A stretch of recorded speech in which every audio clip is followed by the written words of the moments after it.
The Great Pyramid of Giza, Upper Chambers.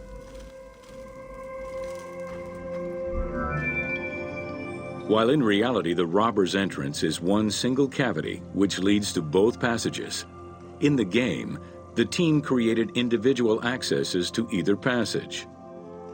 As such, in the game, one entrance leads to the ascending passage, while another leads to the descending passage. The ascending passageway of the Great Pyramid provides a direct path into the Grand Gallery and is accessed 30 meters from the entrance along the descending corridor. Both corridors have similar dimensions and are designed with the same 26-degree incline.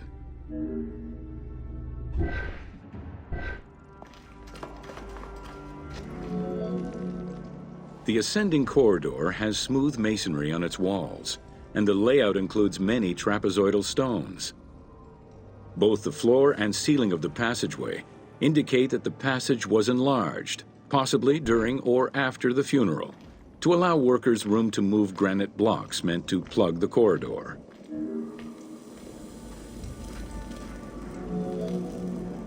The Grand Gallery's purpose is still debated among experts.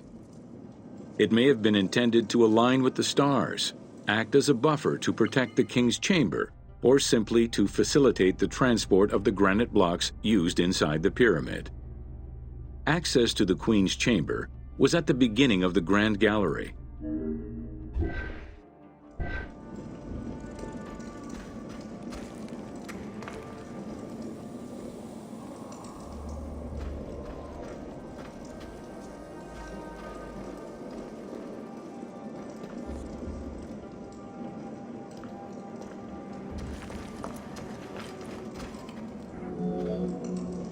Though this room is referred to as the Queen's Chamber, it is believed that there was no queen buried here.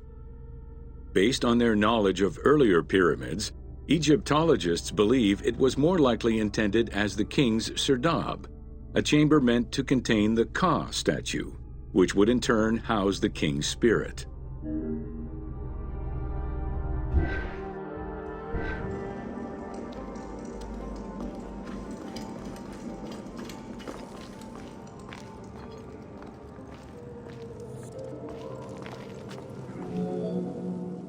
In the 19th century, two shafts were found running through the north and south walls. They each run in a horizontal line for 2 meters before sloping upward, and both are closed off with limestone blocks fitted with copper handles. Whether they were intended as ventilation shafts for workers or a celestial connection for the pharaoh's spirit is unconfirmed.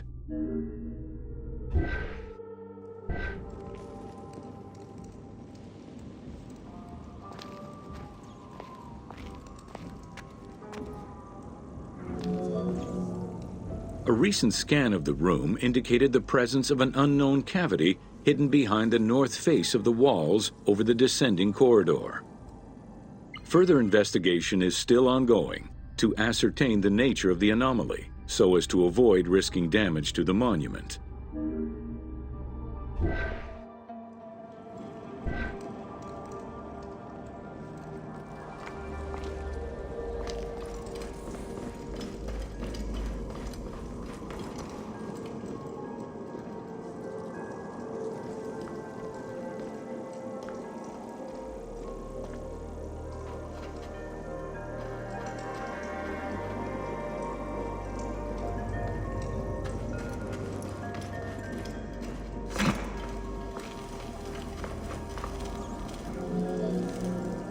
Khufu's architects were possibly influenced by earlier rhomboidal pyramids when designing the gallery. It is the longest corbelled vault ever built, measuring 47 meters long and 8.6 meters high.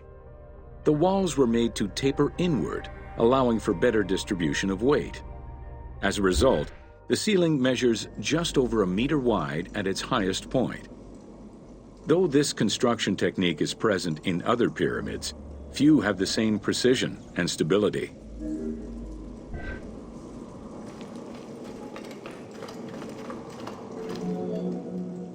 While the space is visually dramatic, the gallery seemed to serve a practical function, though what exactly remains uncertain. Still, the wall design was undoubtedly meant to contribute to the stability of the structure, and its floor may have helped workers move the materials. A channel runs along the middle of the room. A movable floor originally rested in this central recess. The raised benches on either side are equipped with slots that may have been used to help position the granite blocking stones.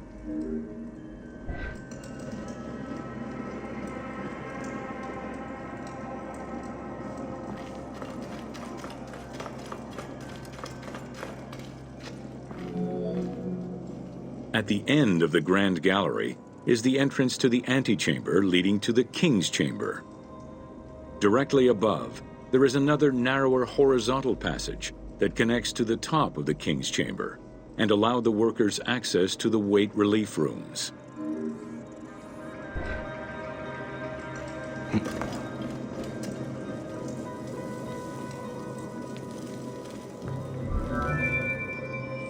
For the purposes of the game, the team elected to remove the portcullis slabs in order to grant the player access to the King's Chamber.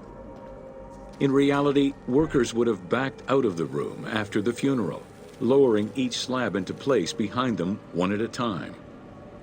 Each of the 3 stones were smashed by looters centuries later, and evidence of their break-in is still evident. The King's Chamber is built entirely out of red granite. The King's Chamber measures 5.8 meters in height. It has an imposing cover of 5 stacked levels above, with granite beams weighing 25 to 40 tons each. The uppermost level is surmounted by a vault of stones, arranged in chevrons to bear the enormous structural load.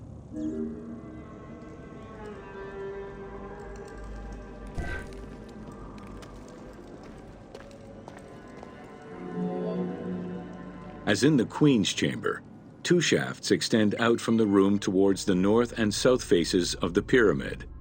They measure nearly 64 meters until they are blocked by copper-handled granite plugs.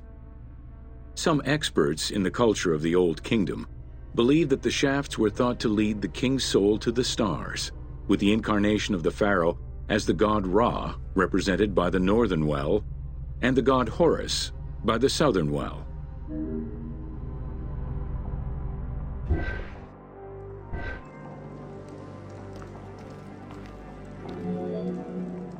There is a granite sarcophagus at the west end of the room, but it is the concealed construction inscriptions left by workmen on the roof's stones which verify this as the resting place of Khufu.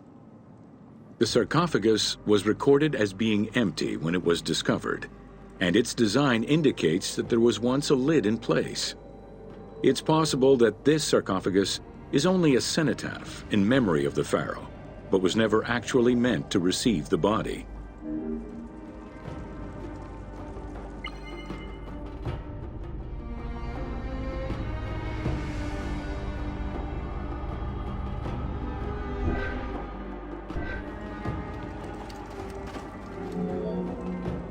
Khufu's mummy was never found.